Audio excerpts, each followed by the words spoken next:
đoạn đường phía trước từ nay vắng bóng một người. Anh về gom nhặt ký ức từng đêm đánh dần. Hạnh phúc em chọn giờ là vết dao găm sâu vào tim. Trách mình quá lụy để rồi chuốc lấy lặng im.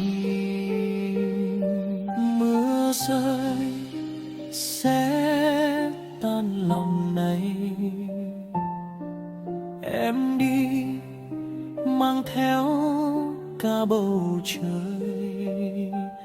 Còn lại anh với nỗi